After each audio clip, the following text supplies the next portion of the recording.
Hi everyone, welcome to the Matchbook Horse Racing Podcast. We're focusing on the jumps again, and in particular Cheltenham this weekend. So there's action Friday, Saturday, Sunday. We're doing this on Thursday, and we're going to be focusing on Friday and Saturday, which we have decks for. We'll also have any other bet section where we can cast our eye on the Schlur and the Greatwood, amongst other things, on Sunday. Although, as I say, we don't have final decks for that. But we know who's lining up in the Paddock Power Handicap Chase and plenty more besides. We have a stellar team assembled for you. Very much a jumps team. Steve Jones on it's not his 203rd Matchbook podcast. I think it's his 205th. How are you, Steve? Very well, thank you, Tom. Matchbook jumps trends expert Matt Toombs is with us. More on him soon enough. But you all good? Top of the world, thanks, Tom. Yeah, it's a good time of year, isn't it, Dan Overall, who loves the jumps? Oh, we'll be in Cheltenham in a day or so's time. Can't wait. One of my favourite meetings of the year. It's a belter, isn't it? It's a belter. Sunday's the belter. You should have been a jockey, Dan. They all refer to themselves as we. That's true. Yeah. I've missed my calling. I just need to shed about 2 stone, and then I might be there. He's all about the He's all about the connections, is Dan. That's why he says we, and that's what we love about it. There's no I in Overall. So to be a jockey, you've got to say, refer to yourself as we, and answer every question with yeah, no. Or you could bulk up and be a boxer like Chris Eubank. So many career options for me. I've done some sport for choice. I've often looked at Dan and thought Chris Eubank. So there you go. You're not far I had a penny for every time I heard that. I don't think that. Right. Let's move on. Shut up, Steve. The Safer Gambling Week. Now, I know this is something that Steve is very close to Steve's heart, and it's something that is very important to talk about. And we need to talk about safer gambling. It's the 13th to the 19th of November. The gambling helplines you should be able to see on your screen there. There are 3 different numbers, and it's something that we at Matchbook are very passionate about, especially given the current climate. There are lots of tips on the website you can see. For example, not chasing your losses and setting limits and all of those sorts of things. Friends and family are more important than gambling. Remember that, and lots more besides. So we always try and put up strong fancies for you, but equally, there are some races that we won't have a bet on. So hopefully we're nice and specific for you. And always remember that it's important to look into your betting and do it in the safest way possible. We'll be reminding you of that this time next week, I think, as well, towards the end of Safer Gambling Week. We also need to tell you about some new content we've got coming out that is in the form of, well, Cheltenham and the festival, and I like what we've called this. So our esteemed producer, Daniel Hussey, is here to tell us a little bit more. Dan, take it away. Yeah, we're very excited for this. Myself and Matt have been chatting about this for a few weeks and delighted to get it over the line. So from Tuesday, we, as people, regular listeners to Matchbook's both YouTube channel and podcast will know that we do a lot of Cheltenham videos post-January with Michal DC. So we're delighted to get Matt on board again for them, but we're also having Don McLean every Tuesday talking about Matchbook's Cheltenham Trail. That's what it's going to be called. I'm really looking forward to this. Before Christmas, it's going to be mainly focused on reviewing the races, that sort of thing, and the real serious tipping, I guess, or race by race previews will start post Christmas. So I think that sort of gets the balance of, well, for me anyway, as an anti-post punter, I'm getting as much Cheltenham content as possible before Christmas, not necessarily looking to bet that much until maybe that post-Christmas period. So, yeah, very excited and delighted to have Matt on board. And I know Matt is obsessed with Cheltenham, so this is right up his street. Yeah, Matt, what do you want to say about it? Go on. Yeah, perfect. I'm really looking forward to this. And hopefully we're going to have some angles onto this that other shows that review weekly won't have. So, for example, I've done some research about all the big races over the weekends, over the winter, and what sort of trials they are for Cheltenham, which sort of races are good trials, and which races at the festival are good and bad trials for.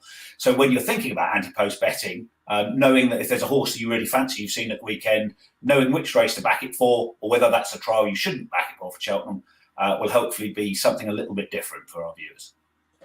Absolutely, yeah. And then one final thing on Don McLean, like, I don't think people realize this, but chatting with Don since I've started this job for the last 18 months, 2 years, the man is obsessed with Cheltenham. So he loves having anti-post bets. He loves just looking forward to the Cheltenham, and he's the complete opposite of what I know that people say there's too much Cheltenham content out there, but it's going to be Don's first time doing a show like this. So we're very excited to have him and to combine him with Matt and those sort of new angles that he's found there. Yeah, I'm very excited. So it'll be launching Tuesday. We won't be doing live shows, so it'll be basically in your podcast feed Tuesday lunchtime and every Tuesday leading up to Christmas and then all the way to the festival. So yeah, really excited. Good stuff. Thanks, Dan. That is the Matchbook Cheltenham Trail, the best of Britain and Ireland with Matt Toombs and Don McLean, and hosted by our very own Daniel Hussey. So make sure you tune into that on Tuesday. Welcome along, Peter, who's with us once again. Peter, who once put up the winner of the Boodles at about 401.0.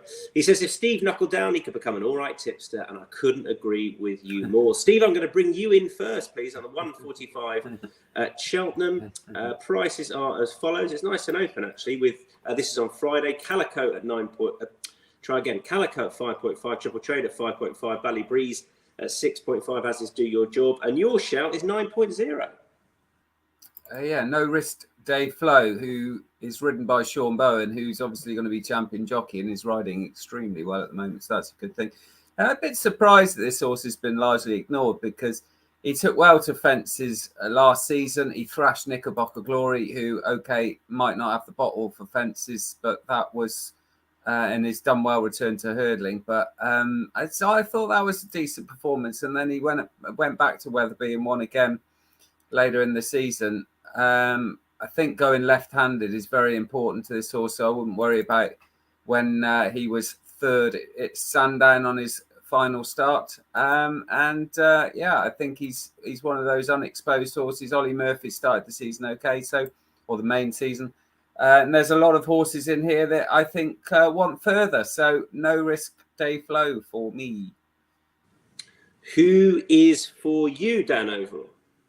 Yeah, on some of these, I've been going, when I think the race is quite open, I've been going for flyers in recent weeks. So I think are just overlooked in the market, and they've been working out quite well. And I think this is a very similar vein, and that comes in the form of Coast Guard Station. I think currently is about 19.0, 17.0, around that. I just thought he's still relatively unexposed, and he just looks massively overpriced to me. I had a good novice campaign last season, won his chase debut really easily, really impressive, kept good company thereafter. He bumped into a certain Haddocks de Zobo on his second start over fences, only finished 3 lengths behind him, and that's when Haddocks de Zobo was running off 130, so he's now £20 higher. You had That's All Right Gino back in fourth as well, so that's really solid form.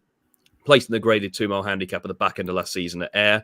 And I like that he's had a prep run over hurdles. Clearly, they've had this race or a race similar to this in mind for a while because he is borderline useless on his first start, always comes on an absolute bundle for it. Henry Oliver won this race with a very similar type in 2015 called Keelhall. So I think he's still relatively unexposed. Only 5 starts over fences. Didn't have too much racing over hurdles either. A real strong travelling type. And I think there's plenty of pace angles in here. So one who could sneak into the race from off the pace. And I think he does sometimes lack the real commitment in the finish, but if he can go through his effort, I think he'll go really close here. All right. And Matt, who will be coming in with some trends pre some of our races, but not this one. Who do you like? Very open here. The difficult one to assess is Calico. One handicap's of 129, 137 last season. The latter in between 2 runs against John Bon. First in the Kingmaker, John Bon jumped out to his right, but did look in trouble down the back straight before his class told. Then in a week renewal of the Mag Hill, where Calico was about 6 lengths down when falling at the last. And my default setting, this sort of situation, is that a horse like Calico has probably been hugely flattered in the graded conditions races, better judged on handicap form. And that win off 137 was only by a nose from Pay the Piper, Gold de Bois, who reposes in fourth. That bare form suggests 139 is a fair mark rather than a generous one. But that doesn't tell the full story. That Doncaster handicap saw everything go wrong for Calico. Looked to hate being in front, going a steady gallop, despite the fact he made the running before. Made mistakes, looked like he was going to get swallowed up in the straight, but fought back really tenaciously when headed to Just Prevail. Looks the type would be much better off with a lead in a faster run race. Looks to be a reasonable amount of pace on here, so hopefully he'll get the race run to suit. And whilst he was clearly flattered by his proximity to John Bon in the Kingmaker, John Bon produced a racing base rating of 170 last season, so he can have been flattered, but still well in off 139. That mark does look exploitable, and he's out to 5.5 now, so there's a bit of juice in his price. I'll go with him. Okay, 3 different selections for our opening race. That isn't the case for our next. This is the Arkle Challenge Trophy Trial, and an interesting renewal, particularly with the Irish horse that's come over in the form of Mighty Tom. Mighty Tom is 4.0 and 2.5 is JPR1. Petit Tonnerre is 4.0 and En Public is 6.0. Couple of shouts for JPR1. They are from Steve and Dan. Steve, I'll come to you first. Yeah, I've always liked this horse, and I thought he was going to be really good over hurdles. I remember seeing him win at Taunton one day, and he jumped really well. And I thought, yeah, he's going to be all right. Him, and he didn't really fire in the big handicap hurdle at Newbury in February, and then obviously he didn't have any chance when they ran him in the Supreme. Last season was a little bit of a nothing season because he won first time up in a handicap at Taunton, and then went to Aintree and ran it okay, but he hadn't been seen for a year, so there was clearly some issue there. But he was back on track last time. I like the way he won at Newton Abbot. He handles soft ground really well, and he's up against horses that I think lack his potential. So JPR1, I think, has got a really good chance. Not at my sort of price, but in a small field, I think he could be quite a good horse this year. Good novice. Yeah, Dan, when I was looking at the market before Dex, but when I was finding out if Mighty Tom was definitely going to run, he did head the betting, but JPR1 has very much overtaken him. Yeah, I think it all kind of hinged on Unexpected Party initially. Obviously, I think he was the favourite anti-post for this before they're going for the Paddy Power Gold Cup, and understandably, given that it's always been his target. Look, this race is a bit of a farce, really. I mean, if you compare it to the Navan Novice Chase we're going to get at the weekend, I mean, any of maybe the front four in that market would be heavy favourite for this. I'd say it's more who might be able to finish sixth in a 7-runner Arkle trial rather than an actual Arkle trial itself. And the fact that JPR1 is favourite off Mark 134 speaks volumes. But I echo a lot of what Steve said. I've always thought he's a promising horse. They've always thought a lot of him. Last season was a bit of a write-off, really, just because obviously he was delayed getting back out, and that Aintree race was run at a ridiculously quick tempo, which didn't really suit many. Obviously, you got Petit Tonnerre making his chase debut. Mighty Tom has been a really tricky horse previously. Like he shaped well on his chase debut. I can see why people would like him, highest rated of them, but he has been really tricky. And Hob and Bleak, I think, has a bit to find realistically. So it's one of those where I think JPR1 is probably the one I'm most excited about moving forward. But I don't really think I'll be looking back at this race and thinking we've seen an Arkle winner. Yeah, I guess we rarely have, bar, put the kettle on, Dodging Bullets won it and went on to win a champion chase. But don't know, Matt, it's not exactly the most notable Arkle trial year on year, is it? Why is that? It's early on, isn't it? But there have been 4 winners come out of it this century. As you said, Put the Kettle On, Captain Chris and Contraband and Azertia, Put the Kettle On was doing the double.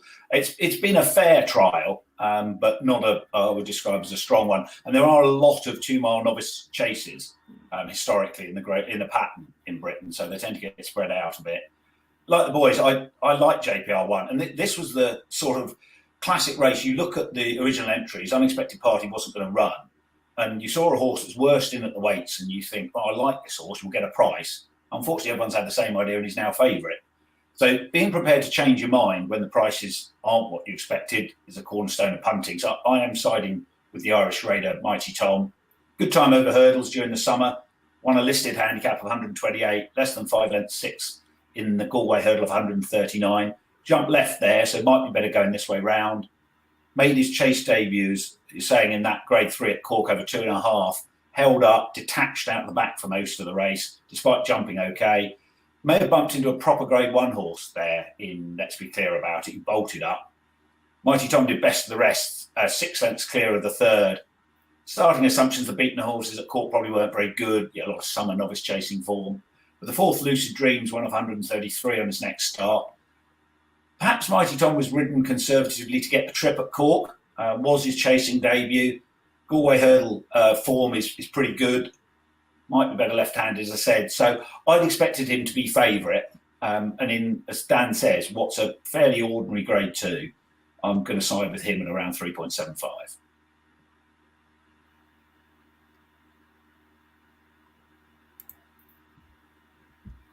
We can't hear you, Tom, or at least I can't. Can you guys hear him? Nope. He's popped out. Right, let's move on to the next race while he's talking about Bahrain or something like that. And the next race is the cross-country race. So I'm sure that Dan wants to talk about the cross-country race. Oh, yeah, absolutely thrilled. I mean, yeah. I'll tell you what, I'm so overwhelmed by enthusiasm. I'm going to let you two take the floor first because I just can't contain myself. Are you a no bet on the cross-country? I am a no bet, yeah. It doesn't interest me through punting-wise.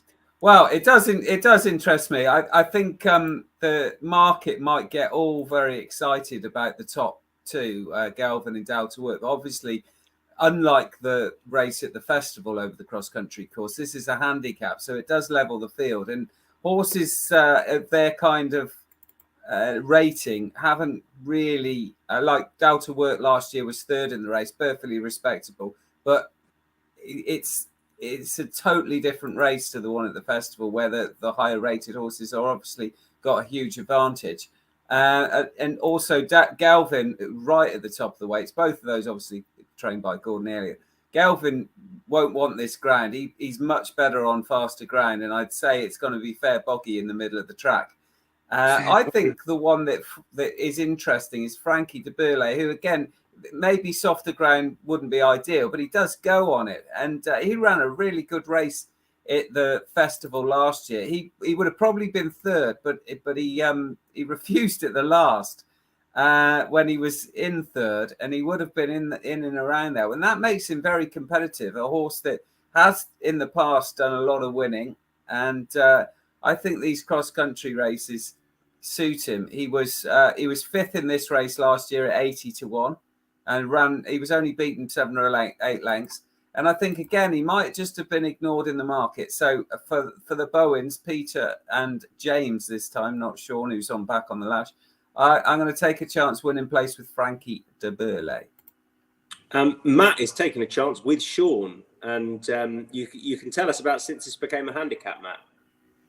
Yeah, this became a handicap in 2015. And since then, horses running off marks of 150 or more, a 0 from 14, the 5 that have run off marks of 160 or more finished 4p, 5, 3p. Galvin runs off 160, Delta Work off 159. And the crucial point about these horses is Gordon Elliott's pair. 2 of those 5 were also trained by him. Steve's talked about Delta Work's run last year. Tiger Roll was pulled up off 171. Both Tiger Roll and Delta Work had those runs, being beaten in this, and then went on to win the festival cross country. And that's because at this time of year, Gordon's horses just aren't primed. He's not really interested in winning this race. If it happens, it's a bonus. This is just to get them going, familiarity with the course. By contrast, horses like Back on the Lash, this is his Gold Cup. Yeah, he's won it for the last 2 years. It's a couple of pounds lower this year. And Martin Keighley will have him absolutely primed for this. He's very good at keeping these cross-country horses sweet in their old age. Any currency is first past the post age 13 in the festival race. So although Back on the Lash has been pulled up on his 3 runs since winning this last year, when it was rearranged in January, the level weights cross-country in March was on really soft ground, so that didn't suit him at all. He was out of his depth. Grand National, he actually only went off 23.0 for that. And he had a pipe open at Exeter last month. So he might have gone, but I suspect that that's all been a prep for this. The concern is the one Steve alluded to. It could get quite soft. The forecast's much better for today now at Cheltenham. So hopefully the sort of mixture of soft and good to soft that is being advertised as will be what we actually run on, in which case I think you'd have a great chance. If you've got the luxury of it, I'd be tempted to wait for tomorrow. There's obviously no race beforehand on this track, but at least seeing what the weather does, how the conventional tracks ride, will give some sort of clue. And the Elliott big guns being in here, his price ought to hold up. If it is decent ground, then I think 8.0 is a cracking bet. All right, for what you describe as his Gold Cup. We move on to a race where, I mean, everyone's basically gone no bet, although a couple of you put down Captain Teague, who is fairly short, 1.8 for that contest. I guess, Matt, I'll just ask you about him because he was one of your horses to follow this year, but too short for this? Yeah, I think he all during the week, even despite the fact he was an intended runner a long way out, he was odds against. So that was great for an anti-post point of view.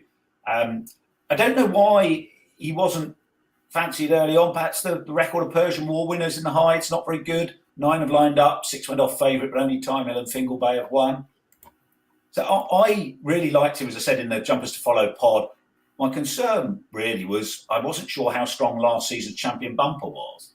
But 7 of the first 14 home made their debut over hurdles, 6 have won. Now, put that in context, that's one more than made a successful winning hurdles debut from the entire field in Facile Vega's renewal the year before. So, knowing Paul Nicholls, Captain Teague will be trained to win this and the Challow. Then he won't be hard trained in the spring when up against the Gun Irish novices with his future over fences in mind. So, you've got Kimbara, Manila Missile, you don't know what they are in here. You've always got that risk, particularly at this stage of the season. But he sets a really high standard. He's into 1.67 now. If you want to have a bet in the race, then I'd back him or include him in your accumulators. But he's probably not much bigger than the right price now, so I'm happy to just watch. Dan, quickly, I tell you what is frightening is that there are a whole load of sort of below top level Irish novices in behind him in the betting. So where are the rest of the Brits, for God's sake? Well, that's the thing. We tend to have a few standouts, and then after that, we really just don't have any that are either campaign this way or just not up to the standard. A lot of kind of the lower tier, your likes of, say, the equivalent we have over here of, say, the Big Doim, for example, they'd probably be looking more to get into handicaps down the line rather than have an attempt at a graded race. But they know these are so weak that they might as well have a go. I mean, the Big Doim is the one I think is probably just going to set the standard, who we'll be able to use some comparisons with when Captain T probably wins. Obviously, he's got form behind the likes of High Class Hero, who's been pretty popular in the betting for the Albert Bartlett recently. So he's got the one I'm going to kind of draw a line through in this race to see what it's like. Kimbara is interesting, but John McConnell's form's been pretty woeful recently. And I think they've got a novice hurdler running in Ireland at the weekend. I think they prefer called Intense Approach. I don't think he's their number one. So yeah, it's not a betting race for me. I think Captain Teague will win and win well. I think it'll improve loads for Chepstow. But yeah, as Matt said, the spring probably isn't going to be his main aim. I think we're going to see the best of him this side of Christmas. Well, it's safer gambling week. There's no need to find a bet for the sake of it. So there we are. We're officially a no bet in there. Any other bets, Dan? You can come back in with your 8.0 shot. Yep, so the first race, Uncle Bert, who I was willing to give a chance back in a race like this, obviously went off really well backed for the Silver Trophy. Normally a decent race, 11-4 favourite that day. He bolted up on his seasonal reappearance beforehand off 116, went up to a mark 125. It was really heavy ground that day, and he tried to make all, and a few went with him. He was consistently pestered, and if you look at where everything else around him finished that tried to go with him, they all finished way out the back. So I thought it was to his credit he was managed to stick in there long enough until basically 2 out, where he started to fade. I thought that was a really creditable effort. James Turner on board, and I think when he's ridden in conditional jockey races for the yard, the last 2 have both won, and I think he's good value for that £10 claim. So I think he's a solid each-way option in this race. Steve, 2 for you. Yeah, hopefully the name of the horse in the first race, Off to a Flyer, is going to get us off to a flyer. That's pathetic, really. But he came up. I'm glad you explained it, Steve. Thank God, because they're the best. They are the best jokes, I find. Keep swapping. Keep trying to swap that fly, will you? He came up against some good novices when he started last season. Stay Away Faye, Rare Edition. He was third to Rare Edition on Boxing Day. And then he ran the Carpenter to half a length. And that was a bit disappointing at the time, but the Carpenter has since won twice. And he was miles in front of another horse that is also won. So the novice form stacks up, and I think he's pretty well handicapped. Certainly he pulled up in the National Hunt final at Sandown on desperate ground, but I'm not going to hold that against him. And he went bounced back at Ayr over 3 miles at their Grand National meeting. So he went through that race at Ayr like a proper horse, like he travelled really well. So I don't think that, in fact, I think the step back to 2 mile 5 on soft ground when they're going to go a decent enough gallop is going to be perfect. And Freddie Ginger won the Holden Gold Cup the other day, so his tail's up. And Joe Tizard, his uncle, has got his horses in good form. So yeah, plenty to like about Off to a Flyer. And there's another one. The last race of the day. Remind me. Oh, yeah, Showman. Yeah, it's Showman. on the speed. Ooh. Sorry? It's on the screen. It's on the screen. Showman. Yeah. Yeah. Irish Raider. I think that this horse is going to improve a fair bit. I think he's well handicapped, and he seems to be a horse that has improved recently. He did start off with Hughie Morrison on the flat, and he's off a pretty low rating. I think he's going to take advantage. Showman. Beautiful. Right, we're going on to Saturday. So we're going to start off with the 3 mile novices chase. I'm laughing because I think you're all wrong. So there you are. The obvious one, 3.5, a gift. He's miles clear on rating, Steve, but none of you fancy Mr. Coffee. We've all been caught is 4.33. Good risk at all, 5.0. Broadway Bob, 5.5. I mean, it's pretty tight thereafter. Matt Toombs. Yeah, a quick wider point about this race. Earlier in the year, there was much fanfare about pruning the British pattern to reflect the horse population, making the racing more competitive, especially in the novice chase division. 2 3 mile novice chases, the Worcester and December, taken out the pre-Christmas pattern. Now we've got this Class 2 event promoted into the pattern and a new listed race at Sandown 3 weeks' time. So don't hold your breath for races that bring the best novice chasers together, like the Drimmoor in Ireland. This race revolves a fair bit about what you make of the Class 2 event over course and distance here last month. If you base your analysis on Flooring Porter broadly having transferred his hurdling ability, then the Tristan Davis pair, Broadway Boy, and We've All Been Caught set a good standard. I'm not convinced about that form. I don't like Mr. Coffee, but I do like Good Risk at All. And I can't believe his price. We were just discussing this before we came on. He was a leading bump horse 3 years ago, beating I Like to Move It in a listed event at Newbury. Slow loner over hurdles, clumsy early on. Made up in a useful handicapper last season, 12.5 lengths, 7 off 143 in the Coral Cup. Made his chase debut at Carlisle over 2.5 last month. Was sent off narrow favourite 1.2 against the much-touted Giovinco. Pair were together when Giovinco tipped up 3 out. You can't know what would have happened if they're both going well within themselves at the time. But Giovinco confirmed the promise when winning one of those quasi-flat chase races at Aintree last week. And I was surprised Good Risk at All was sent off favourite, given Giovinco's reputation. And equally surprised to see Sam Tristan Davis taking over here when Nigel has 2 of the principals in the race. Those vibes suggest that the Sam Thomas team are in better form this autumn, think a lot of Good Risk at All. Jumped really well at Carlisle, looks a natural. I think the step up in trip could really suit. And I think he's about 6.0 now. That looks like the wrong price. I can't believe that'll last. So if you, like Steve and I, fancy him, I'd be snapping up the early prices. Yeah, you're looking more at 5.0 already compared to when we were talking. So, I mean, this obviously Dexa come through. So 5.0 for Good Risk at All. That's Dan the Jones Millions going down before we got a chance to get on. Well, go on, Steve. Actually, yeah, you might as well come in next. Yeah, I just agree with Matt. I think the market was all wrong. Mr. Coffee's had more chances than you can believe. And to have him at 3.5 or whatever he was, he won't be that. He'll drift right out because although he's got good form, it's just not a horse that... I mean, he hasn't won for what? His last win was over hurdles, 8th of November, 2020. So more than 3 years ago. And although he's got place form against good horses, we all know that, he just doesn't want it. And he's up against horses with real potential. I like Nigel Twiston Davis pair of the 2. I think We've All Been Caught. It's got a really good chance. But I just think Good Risk at All, coming from a stable like Sam Thomas's, which is in great form and probably has been. Sam's got a really good strike rate for the last couple of years. And he had good hurdles form, but I always thought that he would probably improve a bit going over fences, and I think that's going to be the case.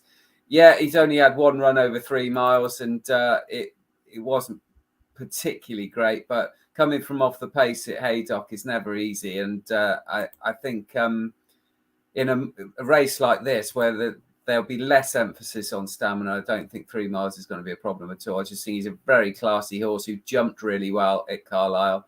And although Carlisle is one of the easier tracks to jump around, Good Risk at All won't have any problem with Cheltenham, and I think he's a real good bet. But he will shorten, like Matt said. Dan. Yeah, this is really interesting. It's maybe one of the more intriguing races of the entire weekend, just based on, you say that you've got the jockey booking angle of Sam hopping onto Good Risk at All. Completely see the case the guys have made there. I'd like to now see him back it up because he hasn't always done that and did disappoint me slightly a bit towards the back end of last season, but completely see the case. I think we're all just of the opinion we can take on Mr. Coffee. And I think Broadway Boy has just been underestimated and is continuing to be underestimated, even by his own yard. Obviously, when they raced in October, he'd already had a good win over Mufasa, and that form had been franked. And yet Sam decided to ride We've All Been Caught, because I think they're still caught up in this love affair that this horse is a Gold Cup horse. And yet he hasn't really showed us anything since around this time last year. Obviously, well beaten over in Ireland, just hasn't really kicked on. Obviously, the jockey bookings in this case, Tom Bellamy's on Broadway Boy. I have no problem with that at all. I think obviously Harry Skelton's ridden for the owners of We've All Been Caught a few times, so that would explain that angle there. But he's just extremely likeable, extremely dependable, will go forward and jump well. I think the yard had Holstone finish second in the October 3-mile novice chase and then go on to win this race. So it's been a path that's well trodden.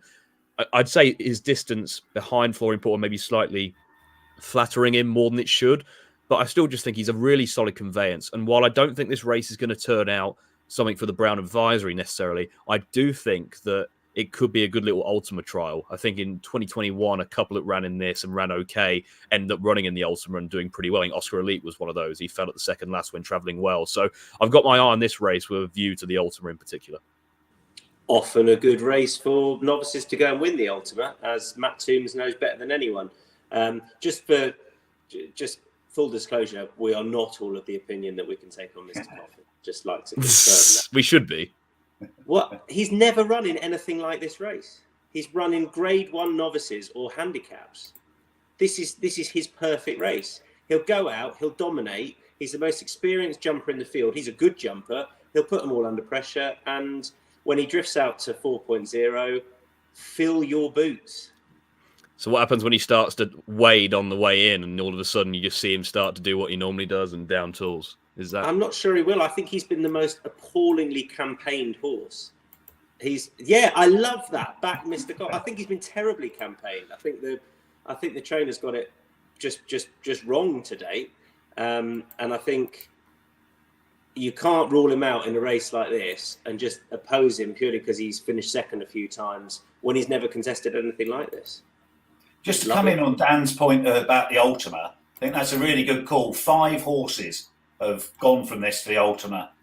Untompo 2's won. Oscar Elite and White Star Line have finished third. So it is the right sort of prep for a novice going into that race. There you go. Told you he knew better than anyone else. There you are. It's a really good one for novices, as I remember Matt has told me year on year. I still don't think I've found the right novice, Matt, but I've always backed a few of them. There we go. Right, we move on to the Paddy Power, the feature, and prices are as follows, with Stage Star atop the betting. If only I was organised to have it up right in front of me. Stage Star is 5.5. Not long till May is 8.0. Unexpected Party 8.0. The Real Whacker is 8.5. Il Rodotto 10.0. I'll leave it there. Steve, I feel like I haven't heard from you for a while. Go on. Thanks, Tommy. You're always looking after me.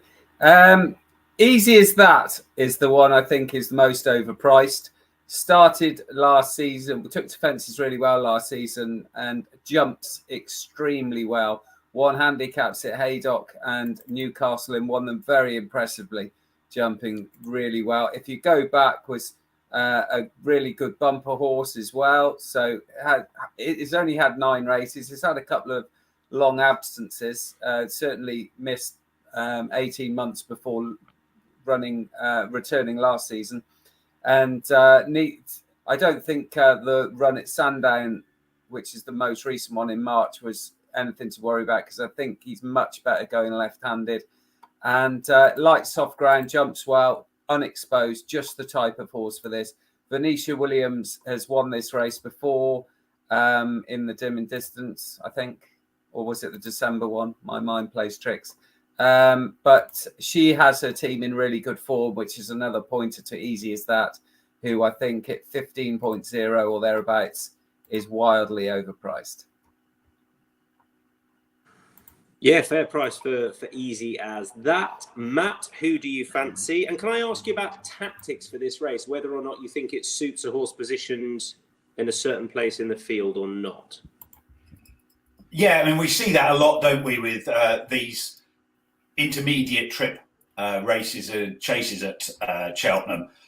So, yeah, I very much want the horse to be up the front, ideally. Midnight Shadow made a lot of the running, called Cody, Baron Alco in the last few years. And I think punters and jockeys have got more aware of that now. You can see a lot of scrimmaging and people keen to get up front. So one of the reasons why I like the Real Whacker, just want to say I think it's a fantastic Paddy Power Gold Cup. Broadway winner, the first two in the Turners. It's a bit like the days of Dublin Flyer and Bradbury Star. So I'm really looking forward to it. And just a bit of a comparison for the Real Whacker. Long Run was third in this off 158 before winning the King George and the Gold Cup on his next two starts.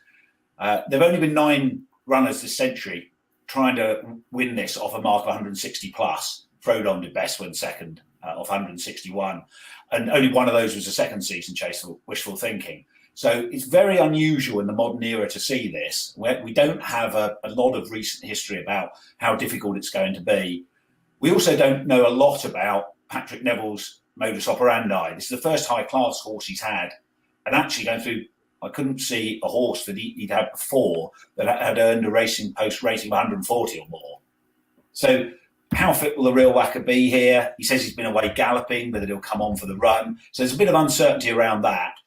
But otherwise, I think a horse of his quality running in this sort of handicap can be underestimated. People think 12 stone, it's very difficult to do. But horses of that quality just haven't been carrying that weight. They haven't been running. So the stat is, in the last 21 renewals, 82 horses have lined up having won a chase at approximately this trip at Presbury Park. 8 have won. You made a 26-point profit backing them at SP.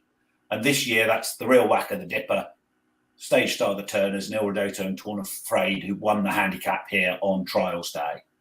The other bit that gets under bet, especially when the ground has some cut, is you need to stay well to win this. It's not been a race for 2 miles stepping up in trip. Likely to be the case again. Plenty of front runners. Real Whacker's going to make sure this isn't a dawdle because he stays further. 15 of the 23 winners this century had already run in a chase under rules over at least 3 miles. And normally most of the field qualify. But this year, the Real Whacker's opposition, only authorised art, Black Jerry and Harper's Brook have done that. I can see plenty of those not getting the trip here, assuming it's as well run as I expect. So once I'd had an in-depth look at this, it looked a really strong field. And then I started thinking, actually, I'm not sure some of these will be well suited by the actual test and they may not get home. So I'm taking a chance on his fitness, but I really hope both head and heart that the Real Whacker can gallop the finish out of these and win. Yeah, I believe his intended start was the Carlisle race, first start of the season a few weeks ago. It didn't happen, and then I think they're very happy with where he is at the moment. For all, I suppose everyone says first start of the season he'll take a step forward for it. He's going to be aimed at the King George after this, but we'll see how he goes. And I think that stat that you gave on screen is a perfect example of why these trends are important, because it's the strike rate of the horses isn't great, but there's profit by backing them because they're under bet, and that's really what it's all about. So there you are, 8 from 82, but 22.26% profit. Dan overall. Yeah, I echo a lot of what Matt said there, especially in terms of how good this race is. Like, it really is a fascinating little contest. Like, although it isn't maybe the max field that some people are maybe disappointed about that, the quality you've got in there, and you've got so many interesting types, it really is a race I'm looking forward to watching.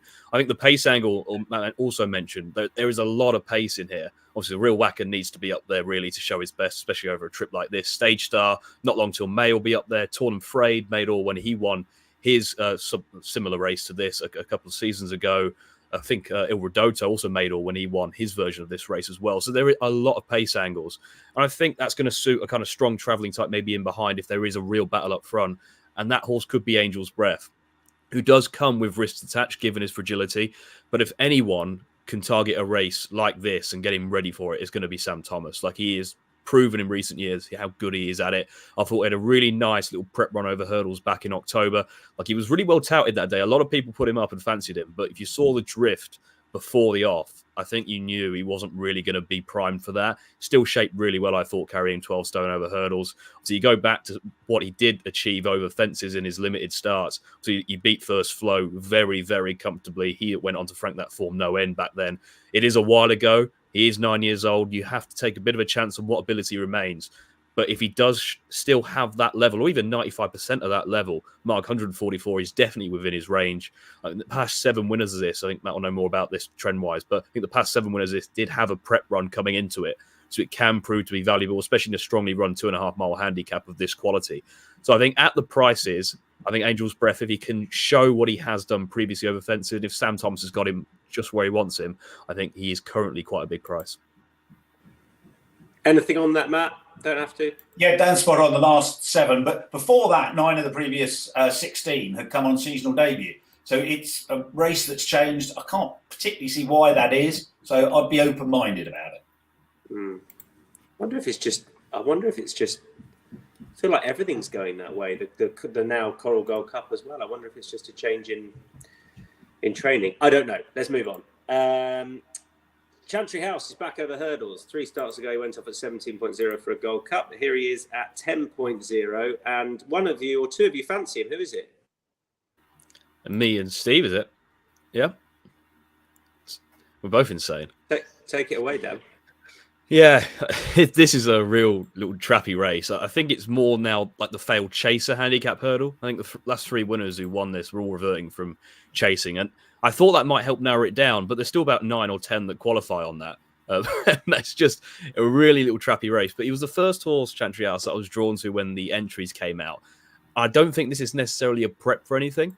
I think they're going to have him fairly straight because I just think they want to get him kind of back on track and just back on the winning trail.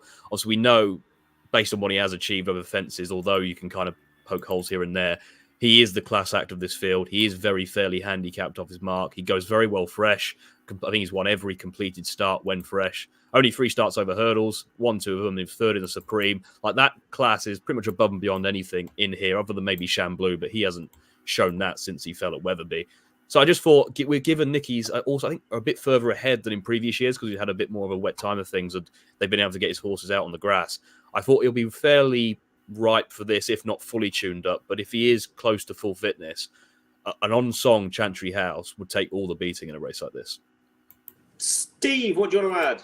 Yeah, I thought it was fascinating that the last 3 winners of this race were returning, having run over fences previously, either their previous start or their penultimate start. So, Chantry House is he's got top weight, but he's well handicapped on his chase form, and he's only had 3 starts over hurdles, and he won 2 of them, and finished 3rd in a Supreme Novices hurdle to Shishkin, his stablemate, in the other. So he's a horse that's always had loads and loads of class, and as we all know, it's easier to give weight away to lesser horses than the other way round, which he's been trying to do over fences.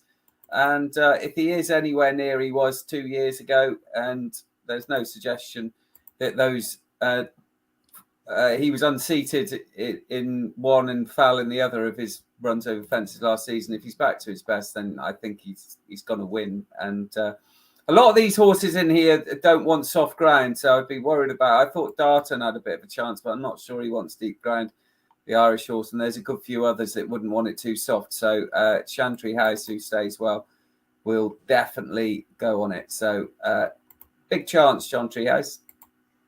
Yours will like soft ground, Matt. Yeah, I think so. This looks trappy, but I'm prepared to take a punt on the ex-French Placenet, having his first run for David Pipe. Good French form over both types of obstacles, won 8 of his 18 races, including listed chases at Troy and Dieppe.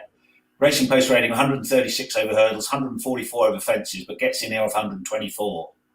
Now, Steve knows a lot more about French racing than I do, but from what I've seen, races tend to be run at a more sedate gallop, heavily watered, often very testing ground. So how his wins on bad ground in France over 2 miles 6 will equate to 3 miles on soft, good to soft in places at Cheltenham's a bit of a guessing game. But he could be lobbed in. He might never win another race. But one clue is he's also been entered in the big 3 mile handicap at Haydock next weekend. Currently number 31 and £2 out the handicap. That's a maximum 17 field. And 2 of the last 4 years, 17 have gone to post. So getting a £5 penalty for winning in this might get him a run in that race, which is over 70 grand to the winner. It was a 2 mile 5 intermediate handicap, not this one, but Grand Cru bolted up for David Pipe off 126, got the penalty, and then went on next week and won that big Haydock handicap. A bit of a flyer because I don't know much about the horse's form, but it looks very much in tune with the Pipe MO. And Chantry House is the only other one who's entered in both races. He's about 8.0, so I'll have a bit of a punt on him.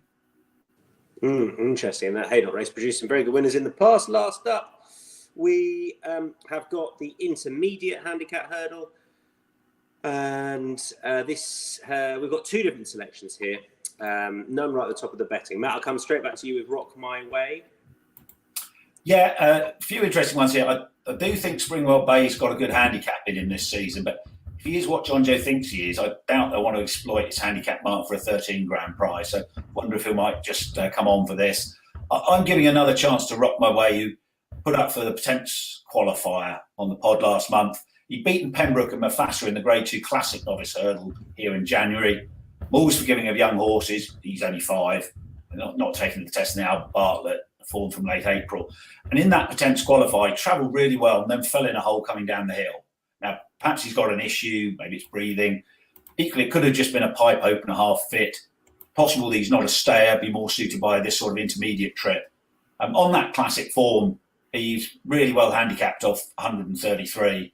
In the anti-post markets, he was about 21.0. I'll have to check what he is now. But if he's anything like that, then I'll take a flyer on it. And Steve.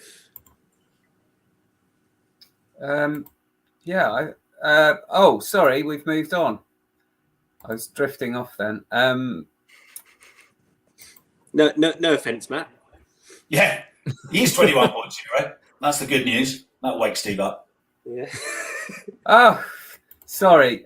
London office calling, not Bahrain calling, as your Tommy, who it started off of very low ratings, rattled through the flat and jumps, and won well at Killarney last time. I think is well handicapped switching to Britain, and I think this might have been a bit of a ploy to get him in on a lightweight, and I think he just might be too well handicapped. London office calling. All right. Any other Saturday bets for you? Sorry, it's so cold in this office that I need to turn the heating on, but it's not January yet, so I'm in a bit of a quandary. Perhaps anyone can comment in on that to help Steve with his heating. I nearly qualify for the old age pensioners heating allowance, but not quite. Must be close. Dan, any other Saturday bet? Yeah, just on the prices aren't out yet, but I'm hoping he may be slightly overlooked because of all the talk about Burdett Road, and that comes in the Triumph trial. So one I like is Milantino. I think without a shadow of a doubt, he has the best form in here, but obviously it's French form, so people may not exactly be too familiar with it, and hopefully that means we get a decent price about him.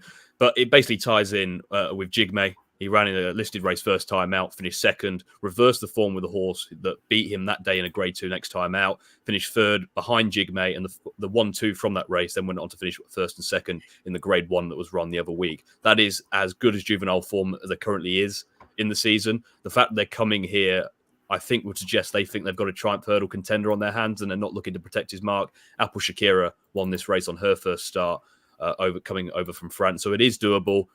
Yeah, he's standout form claims, and if he's right for this, he'll take all the beating. And Matt, you've got one at Navan. Yeah, in the 4 trio, there are no prices on this yet. So it's more a case of I'm interested in Dysart Dynamo. He gets £10 from Samurai and 9 from Captain Guinness. Been an underachiever thus far, hasn't settled. Hopefully he'll be a bit more mature this season. Might be an in-running player on the Matchbook Exchange. Just see how keen he is. But if he settles reasonably well so as to get the trip, he's really well in at the weights. And if he does behave himself, he ought to be winning this on these terms. Anyone else back Dysart Dynamo to beat Constitution Hill in a Supreme? No, just me. Just you, yeah. That went well. We've got a lot of evidence for that as well. Do you know what I think I did? I think I did. Good. Oh, and Dan Hussey, our producer, napped him. There you go. Hindsight's a wonderful thing. He'll lose a race one day. Right. Where are we going? First day you don't own him, Tom.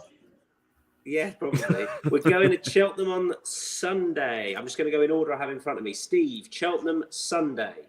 Well, yeah, it's the Schlur Chase, isn't it? And I'm not going to put a bet over the Schlur Chase, but I once backed Mr. Mole to beat Sprinter Sacra in the Schlur Chase. You're talking about ridiculous bets. Gin Coco in the Great Wood ran really well in it last year, and I think is just the type to come back a bit stronger this season for Harry Fry. So Gin Coco in the Great Wood Hurdle. Matt, Schlur? Yeah, like Gin Coco, particularly if there's decent ground as well. In the Schlur, I thought last season's 2 mile novice chases were a strong crop. John Bond was second best of them. Deserves to be favourite, but looks a bit short at 1.57. All 6 line up, and Banbridge and Dancing on My Own aren't in the 4 trio. Now, just looking at Nicky's Tingle Creek horses, in the last 11 years, he's run 7. 5 went straight there, including the Stars. Sprinter Sacra and Altior both won. Shishkin, who was 3rd. The other 2 run in handicaps and weren't well fancied for Tingle Creek. None of them run in the Schlur. So I just wonder if John Bond is going to need this to put him spot on for Sandown. Edwardstone might be a bit more forward. Alan King's basically said he's going to use this to decide whether he goes the Champion Chase or the Ryanair route. So he's going to want him pretty fit. Racing Post rating 172 in the Tingle Creek last year, 169 in the Clarence House. So he's got top class form. And fan of John Bond though I am, if there is a time to oppose him before the festival, this is probably it. 3.75, I'm backing Edwardstone. That's what he said earlier on in the week. 3 weeks will be enough to put him spot on for the Tingle Creek. So it's interesting read John Bond. Then he might go up in trip in the new year. Dan, you've got 3 for us. Take it away. Yep. So the first one in the novice handicap chase over 2.5 miles. I think this race currently is interesting because a couple at the top of the betting, JPR1 and Good Risk at All, obviously declared elsewhere. So there's currently value.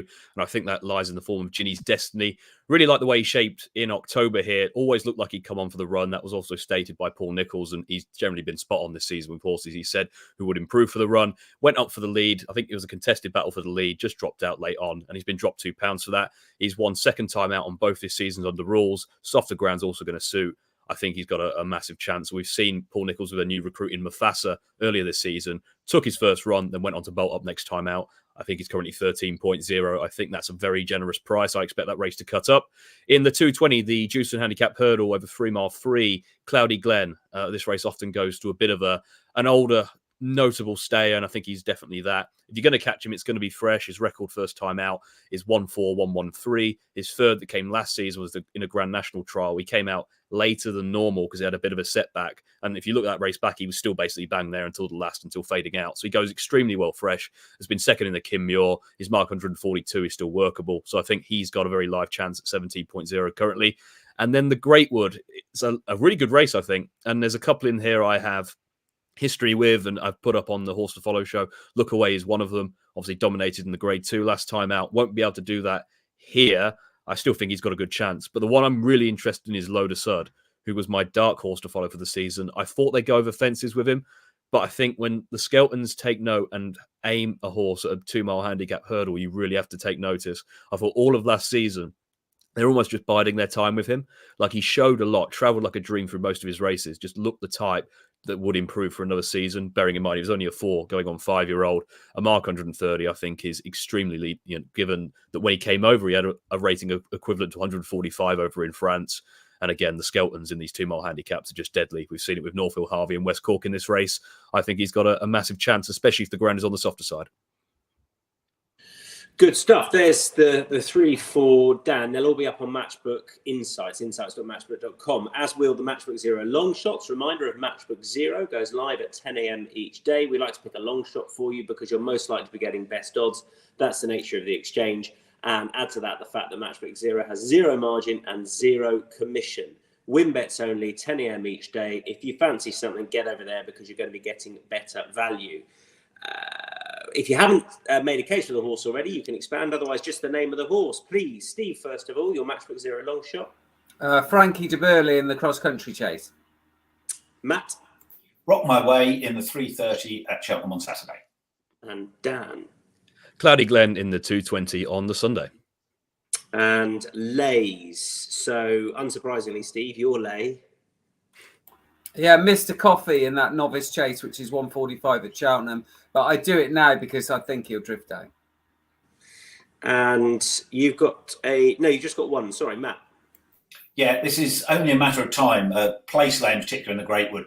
This is Willie rather than Emmett Mullins teaming up with Paul Byrne, but it's reminiscent of Byrne's 1,000 Tears in the race last year. Punters figured it must be a plot, hammered him into favouritism during the week, despite having no form giving him a chance. Then drifted like a barge out to 19.0, pulled up, hasn't been a horse in 2 subsequent runs either. Only a matter of time, has been beaten 33 lengths, 21 lengths and 10 lengths in maiden hurdles, then ran out off 105 last time. 115 here, he'd be $1 million if he didn't have these connections.